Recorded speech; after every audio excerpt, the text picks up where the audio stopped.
ನಮಸ್ಕಾರ ಎಲ್ಲರಿಗೂ. ಹೇಗಿದ್ದೀರಾ ಎಲ್ಲರೂ? ಐ ಹೋಪ್ ನೀವೆಲ್ಲ ಚೆನ್ನಾಗಿದ್ದೀರಾ ಅಂತ ಅಂದ್ಕೊಂಡಿದ್ದೀನಿ. ಮನೆ ಇಂಟೀರಿಯರು ಸಿಕ್ಕಾಪಟ್ಟೆ ಕಷ್ಟ ಐತೆ. ಪರವಾಳ ನೋಡಿ ಇಷ್ಟೊಂದು ಕಾಣ್ತಾ ಇದೆ. ಇಂಟೀರಿಯರ್ ಡಿಸೈನ್ಸ್ಗಳ್ನ ಸೆಲೆಕ್ಷನ್ ಮಾಡೋದು ಸಿಕ್ಕಾಪಟ್ಟೆ ಕಷ್ಟ, ತಲೆನೋವಿನ ಕೆಲಸ ಅದು. ಮನೆ ಚಿಕ್ಕದೇ ಆಗಲಿ ದೊಡ್ಡದೇ ಆಗಲಿ ಅವ್ರದ್ದೇ ಆದಂಥ ಒಂದು ಕನಸಿರ್ತೈತಲ್ಲ, ಅದನ್ನು ಸ್ವಲ್ಪ ನನ್ಸು ಮಾಡ್ಕೊಬೇಕು ಅಂದರೆ ಅದನ್ನು ಹುಡುಕ್ಬೇಕು. ನಾನು ಸುಮಾರಷ್ಟು ಇನ್ಸ್ಟಾಗ್ರಾಮಲ್ಲಿ ಹುಡುಕ್ತೆ, ಹಾಗೆ ಕೆಲವೊಂದು ಎಲ್ಲದರಲ್ಲೂ ಸರ್ಚ್ ಮಾಡಿದೆ. ಕೆಲವೊಂದು ಡಿಸೈನ್ಸ್ನ ಸೆಲೆಕ್ಷನ್ ಮಾಡಿದ್ದೀನಿ. ನಮ್ಮನೆ ಪ್ಲ್ಯಾನಿಂಗು ಮಾಡ್ತಾ ಇರೋರು ಇಂಟೀರಿಯರ್ ಯಾವ ಥರ ಇದೆ ಅಂತ, ಹಿಂದೆ ಯಾವ ಸ್ವಲ್ಪ ನಮ್ಮ ಮನೆ ಹತ್ರನೇ ಸ್ವಲ್ಪ ಯಾವಾದರೂ ಇದ್ದಾವೆ ನೋಡ್ಕೊಂಡು ಬನ್ನಿ ಅಂತ ಹೇಳಿದರು. ಹಂಗಾಗಿ ಸ್ವಲ್ಪ ಹೋಗ್ತಾ ಇದ್ದೀನಿ. ಇಷ್ಟ ಆದರೆ ನೋಡೋಣ. ಸೆಲೆಕ್ಷನ್ ಮಾಡಿದ್ದೀನಿ, ಬಟ್ ಸೆಲೆಕ್ಷನ್ ಎಲ್ಲ ನಾನು ಇವಾಗಲೇ ಹೇಳಲ್ಲ ಯಾವ ಥರ ಮಾಡಿಸ್ತೀನಿ ಅಂತ. ಮನೆ ಚಿಕ್ಕದೇನೆ, ಬಟ್ ಲುಕ್ಕು ವೈಸು ಚೆನ್ನಾಗಿರಬೇಕು ಅಂತ ಅಂದ್ಕೊಂಡಿದ್ದೀನಿ ನಾನು. ಸಾಮಾನ್ಯಕ್ಕೆ ಇಂಜಿನಿಯರ್ಗೂ ನಾನು ಅದನ್ನೇ ಹೇಳಿರೋ ಅಂಥದ್ದು. ಸ್ವಲ್ಪ ಮಕ್ಳಿಗೆ ಇವಾಗ ಯಾವುದು ತಕ್ಕಂಗೆ ಬೇಕೋ ಅದನ್ನು ಯೂಸ್ ಆಗೋಂಗೆ ಮಾಡ್ಕೊಳ್ಳೋಣ. ಇರೋಷ್ಟು ಜಾಗದಲ್ಲೇ ಎಷ್ಟು ಪ್ಲ್ಯಾನಿಂಗ್ ಮಾಡ್ಕೊಬೇಕೋ ಅಷ್ಟು ಪ್ಲ್ಯಾನಿಂಗಲ್ಲಿ ಮಾಡ್ಕೊಳ್ಳೋಣ ಅಂತ ಅಂದ್ಕೊಂಡಿರೋದು. ಯಾಕೆಂದರೆ ಮಕ್ಳಿಗೆ ಇವಾಗ ಆಲ್ಮೋಸ್ಟು ಅವ್ರಿಗೆ ಡೂಪ್ಲೆಕ್ಸ್ ಮನೆ ಅಂತೂ ಇಷ್ಟ ಇಲ್ಲ. ಅವ್ರಿಗೆ ಈ ಕಡೆನೇನಾ ಡೂಪ್ಲೆಕ್ಸ್ ಮನೆ ಇಷ್ಟ ಇಲ್ಲ. ಅದರಲ್ಲೇನೆ ಇರೋದ್ರಲ್ಲಿ ಚೆನ್ನಾಗಿ ಇಂಟೀರಿಯರ್ನ ಚೆನ್ನಾಗಿ ಮಾಡ್ಕೊಬೇಕು ಅಂತ ನಾನು ಇಂಜಿನಿಯರ್ಗೆ ಪ್ಲ್ಯಾನಿಂಗ್ ಎಲ್ಲ ಹೇಳಿದ್ದೀನಿ. ಬಟ್ ಅದು ಲುಕ್ ವೈಸ್ ಯಾವ ರೀತಿ ಬರುತ್ತೆ ಅನ್ನೋದು ನನಗೂ ಗೊತ್ತಿಲ್ಲ. ಮಾಡೋದ್ರ ಮೇಲೂ ಕೂಡ ಕೆಲವೊಂದು ಇದು ಡಿಪೆಂಡ್ ಆಗುತ್ತೆ. ಸ್ವಲ್ಪ ಕಾಸ್ಟು ಜಾಸ್ತಿ ಆಗ್ಬೋದು, ಬಟ್ ಅದನ್ನು ನಾವು ಸ್ವಲ್ಪ ನೋಡಿಕೊಂಡು ನೀಟಾಗಿ ಮಾಡಿಸ್ಕೊಬೇಕು ಅಂತ ಅಂದ್ಕೊಂಡಿದ್ದೀನಿ. ನೋಡ್ತೀನಿ, ಅಲ್ಲೋಗಿ ಇಷ್ಟ ಆದರೆ ನಾನು ಹೇಳ್ತೀನಿ ಯಾವ ಥರ ಇದು ಮಾಡ್ಬೋದು ಅಂತ. ಎಲ್ಲ ಫಿನಿಶಿಂಗ್ ಹತ್ರ ಬಂದಮೇಲೆ ನಾನು ತೋರಿಸ್ತೀನಿ. ಯಾಕೆ ಅಂತಂದರೆ ಒಂದು ಅದು ಎಲ್ಲರಿಗೂ ಒಂಥರ ಕ್ಯೂರಿಯಾಸಿಟಿ ಇರುತ್ತೆ, ಯಾವ ಥರ ಕಟ್ತಾರೆ ಅಂತ.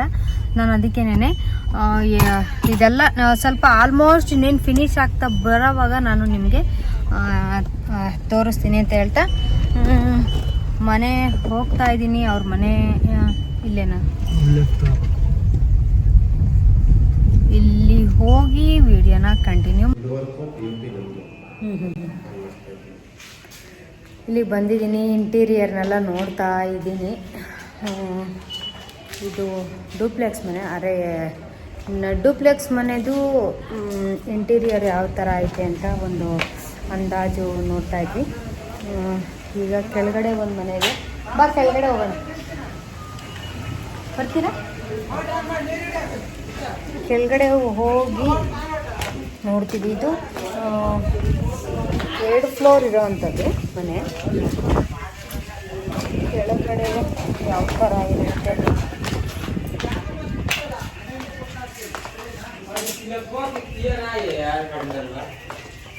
ನಮಗೆ ಕೆಳಗಡೆದು ಹೆಂಗೆ ಬಂದಿದೆ ಅಂತ ನೋಡಿದ್ರೆ ಸಾಕು ನಮಗೆ ಯಾವ ಥರ ಬಂದಿದೆ ಅಂತ.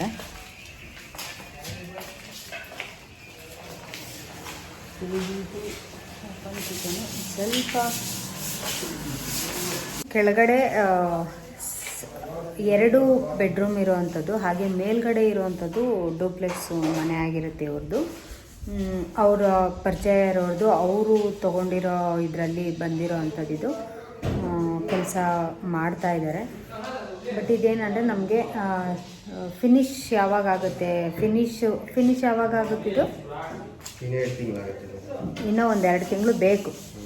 2 ತಿಂಗಳು ಬೇಕು. ಯಾಕಂದರೆ ಇದು ಡೂಪ್ಲೆಕ್ಸ್ ಮನೆ ಆಗಿರೋದ್ರಿಂದ ಇದು 2 ತಿಂಗಳು ತೊಗೊತಾರೆ. ನಮ್ಮದೆಲ್ಲ ಅಷ್ಟು ಟೈಮ್ ಹಿಡಿಯಲ್ಲ. ಎಲ್ಲ ಯಾವ ಥರ ಲುಕ್ ವೈಸ್ ಯಾವ ಥರ ಬರುತ್ತೆ ಅಂತ ಒಂದು ಸತಿ ನೋಡಿಕೊಂಡು ಆಮೇಲೆ ಹೋಗುವಂಥದ್ದು ನಾನು. ಯಾಕೆ ಅಂತಂದರೆ ಇನ್ನು ಕೆಲವೊಂದು ಇರುತ್ತೆ ಡಿಸೈನ್ಸ್ಗಳು, ಅವನ್ನು ಕೂಡ ನೋಡಿಕೊಂಡು ಹೋಗಬೇಕಾಗತ್ತೆ. ನೋಡೋಣ ಫೈನಲ್ಲಾಗಿ ಯಾವ ಥರ ಸೆಲೆಕ್ಷನ್ ಮಾಡ್ತೀನಿ ಅನ್ನೋದೇ ಒಂದು ತಲೆನೋವಾಗ್ಬಿಟ್ಟಿದೆ ನನಗಂತೂ. ವೆಯ್ಟ್ ಮಾಡಬೇಕಾಗತ್ತೆ, ನಾವು ವೆಯ್ಟ್ ಮಾಡಬೇಕು, ಹಾಗೆ ನೀವು ವೆಯ್ಟ್ ಮಾಡಿ. ಇಲ್ಲಿ ಮುಗಿಸ್ಕೊಂಡು ಇಲ್ಲಿ ನೋಡಿಕೊಂಡು ಇಂಟೀರಿಯರ್ನ ಪೂರ್ತಿ ಫಿನಿಶ್ ಆದಮೇಲೆ ನಮಗೊಂದು ಲುಕ್ ಏನಿರುತ್ತೆ ಅದು ಗೊತ್ತಾಗೋ ಅಂಥದ್ದು. ಸದ್ಯಕ್ಕೆ ಮುಗಿಸ್ಕೊಂಡು ಇಲ್ಲಿ ಹೋಗ್ತಾ ಇದ್ದೀನಿ. ಬೇರೆ ಎಲ್ಲಾದರೂ ಇತ್ತು ಅಂತ ಅಂದರೆ ನೋಡಿ ಒಂದು ಐಡಿಯಾ ಬರುತ್ತೆ. ಮನೆ ಕಟ್ಟೋರು ಒಂದು ಸಜೆಷನ್ ಹೇಳಬೇಕು ಅಂತಂದರೆ ಒಂದು ಕಡೆ ಅಲ್ಲ 10 ಕಡೆ ಪ್ಲ್ಯಾನಿಂಗ್ ತೊಗೊಳ್ಳಿ. ಪ್ಲ್ಯಾನಿಂಗ್ ತೊಗೊಂಡು ನೀವು ಸ್ವಲ್ಪ ಇದನ್ನು ಮಾಡ್ಕೊಳ್ಳಿ. ಇಲ್ಲಾಂದರೆ ನೀವು ಓನ್ ಡಿಸಿಷನ್ ಮಾಡ್ತೀನಿ ಅಂತ ಅಂದರೆ ಸ್ವಲ್ಪ ಕಷ್ಟ ಆಗ್ಬಿಡುತ್ತೆ. ಮನೆ ಯಾರು ಪ್ಲ್ಯಾನು ಇತ್ತು ಅಂದರೆ ಅದನ್ನು ಅವ್ರ ಹತ್ರ ಕೇಳಿ, ನೀವೇನಾದ್ರು ಕೊಟ್ಟಿರ್ತೀರಲ್ವಾ ಹಿಂಗೆ ಕಟ್ಟಿ ಹಾಗೆ ಕಟ್ಟಿ ಅಂತ ಇಂಜಿನಿಯರ್ಸ್ಗೆಲ್ಲ ಕೊಟ್ಟಿರ್ತೀರ, ಅವ್ರನ್ನ ಕೇಳಿ ಆಮೇಲೆ ನೀವು ಮುಂದುವರಿಯೋದು ಒಳ್ಳೆಯದು. ಯಾಕೆಂದರೆ ಒಂದೊಂದು ಆಮೇಲೆ ಮತ್ತೆ ನಮ್ಗೆ ಇಷ್ಟ ಆಗಲಿಲ್ಲ, ಅದಾಗಲಿಲ್ಲ, ಇದಾಗಲಿಲ್ಲ ಅಂದರೆ ಸ್ವಲ್ಪ ಪ್ರಾಬ್ಲಮ್ ಆಗುತ್ತೆ. ವುಡ್ ವರ್ಕಲ್ಲಿ ಮಾಡ್ಸೋದಾ, ಅಲ್ಯೂಮಿನಿಯಮಲ್ಲಿ ಮಾಡ್ಸೋದಾ, ಅದೆಲ್ಲ ಸ್ವಲ್ಪ ಯೋಚನೆ ಮಾಡಬೇಕಾಗತ್ತೆ. ಯಾವುದು ಲೈಫ್ ಇರುತ್ತೆ ಅದಕ್ಕೆ ಒಂದು ಇದನ್ನು ಕೊಡಿ.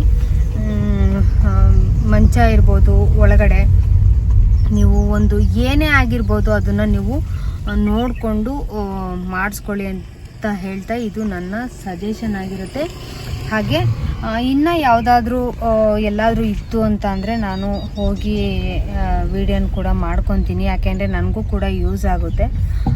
ಮುಂದೆ ಇನ್ನೂ ಸ್ವಲ್ಪ ಚೆನ್ನಾಗಿ ಮನೆ ಕಟ್ಟುವಂಥ ಪ್ಲ್ಯಾನಿಂಗ್ ಏನಾದ್ರು ಇತ್ತು ಅಂತ ಅಂದರೆ ಸದ್ಯಕ್ಕೆ ಸಾಕು, ನೋಡೋಣ. ಮುಂದೆ ಏನಾದ್ರು ಬಂತು ಅಂತ ಅಂದರೆ ಇನ್ನೂ ಸ್ವಲ್ಪ ಡಿಸೈನ್ಸ್ಗಳು ಎಲ್ಲ ನಮಗೂ ಬೇಕಾಗತ್ತೆ ಅಂತ ಅಂದ್ಕೊಂಡಿದ್ದೀನಿ. ನಿಮಗೆ ಇಷ್ಟ ಆದರೆ ಅಕಸ್ಮಾತ್ ಏನಾದ್ರು ಇಷ್ಟ ಆಯಿತು ಅಂತಂದರೆ ಒಂದು ಯೂಟ್ಯೂಬಲ್ಲೇ ಆಗಿರ್ಬೋದು, ಒಂದು ಇನ್ಸ್ಟಾದಲ್ಲೇ ಆಗಿರ್ಬೋದು, ಬೇಜಾನು ಸಿಗ್ತಾ ಇರ್ತವೆ ನಿಮಗೂ. ಒಂದು ಸ್ಕ್ರೀನ್ಶಾಟ್ ಹೊಡ್ಕೊಳ್ಳಿ. ಈ ಥರ ಮಾಡಿಕೊಂಡ್ರೆ ನಿಮಗೆ ತುಂಬ ಬೆಟರ್ ಅಂತ ಅಂದ್ಕೊತೀನಿ. ಹಾಗೆ ನನ್ನ ಸಜೆಷನ್ ನಿಮಗೆ ಇಷ್ಟ ಆಯಿತು ಅಂತ ಅಂದರೆ ವಿಡಿಯೋನ ಹೊಸದಾಗಿ ನೋಡ್ತಾ ಇದ್ದರೆ ಲೈಕ್ ಮಾಡಿ, ಶೇರ್ ಮಾಡಿ, ಹಾಗೆ ಸಬ್ಸ್ಕ್ರೈಬ್ ಮಾಡ್ಕೊಳ್ಳಿ ಅಂತ ಹೇಳ್ತಾ ಇಲ್ಲಿನ ವಿಡಿಯೋನ ಇಲ್ಲಿಗೆ ಮುಗಿಸ್ತಾ ಇದ್ದೀನಿ. ಹೊಸ ವಿಡಿಯೋದೊಂದಿಗೆ ಸಿಗ್ತೀನಿ. ಅಲ್ಲಿವರೆಗೂ ನಿಮಗೆಲ್ಲ ಟೇಕ್ ಕೇರ್, ಬಾಯ್.